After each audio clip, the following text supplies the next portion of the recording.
आवाज़ें बहुत तरह की होती हैं। ये हमको खुश भी कर देती हैं और आलसी भी बना देती हैं। जैसे सवेरे सोते हुए मस्त नींद में हो आप, तभी मम्मी बोले, गोलू बेटा जल्दी उठ जा, स्कूल नहीं जाने क्या आज? कहते हुए आवाज़ दे, आलसी हो जाते हैं हम। और स्कूल में छुट्टी होने की घंटी बजे तो खुश हो जाते हैं हम। एक आवाज़ में कितना पावर है, वो हमें खुश और आलसी कर देता है। लेकिन कुछ ऐसी भी आवाज़ें होती हैं जो हमें रुला, परेशान और डरा सकती हैं। जैसे कुछ डरावनी आवाज़ें, मतलब भूत की आवाज़ें, या कह लो चुड़ैल की आवाज़ें। ये कहानी है मेरी और मेरे घर वालों की। कुछ समय पहले रात के 12 बजने वाले थे, तो सब लेट सोते थे।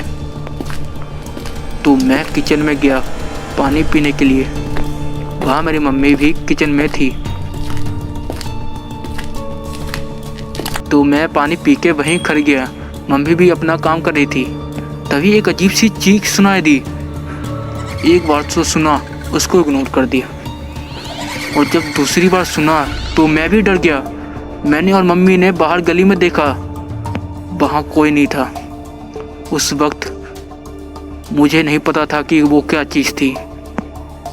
मैंने मम्मी से पूछा, लेकिन उन्होंने मुझे डांटते हुए बोला, चल जल्दी से जाके सो जा। उनकी आवाज़ में कुछ घबराहट सी थी। मुझे कुछ अजीब सा लगा, लेकिन मैं फिर भी मम्मी के कहने पे सोने चला गया, और मम्मी भी किचन का काम ख़त्म करके सोने चली गई। फिर वो आवाज़ हमको नहीं सुनाई दी। लेकिन कुछ हफ्ते बाद मेरा दूसरा बड़ा भाई, वो ना रात को छत पर सोता था। तो वो एक दिन मम्मी को बता रहा था कि आज रात उसको एक बहुत भयानक सी आवाज़ सुनाई दी। लेकिन वो आवाज़ इतनी ज़्यादा ऊंची थी और भयानक थी कि वो भी डर गया और नीचे कमरे में आ गया, और रात भर सो नहीं पाया।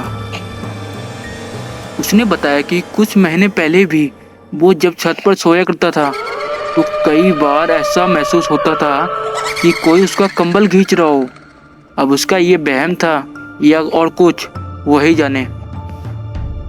अब भाई ये सब बता रहा था, तो मम्मी ने भी बताना शुरू किया कि वो जो मैंने और मम्मी ने आवाज़ सुनी थी, वो आवाज़ थी एक चुड़ैल की।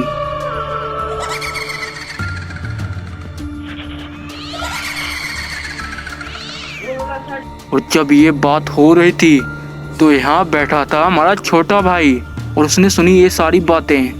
उसने कर दी सबसे बड़ी गलती। उसने वो बात बता दी अपने दोस्तों को, और उन लोगों ने बात फैला दिया पूरे मोहल्ले में, जिसका परिणाम बहुत बुरा हुआ।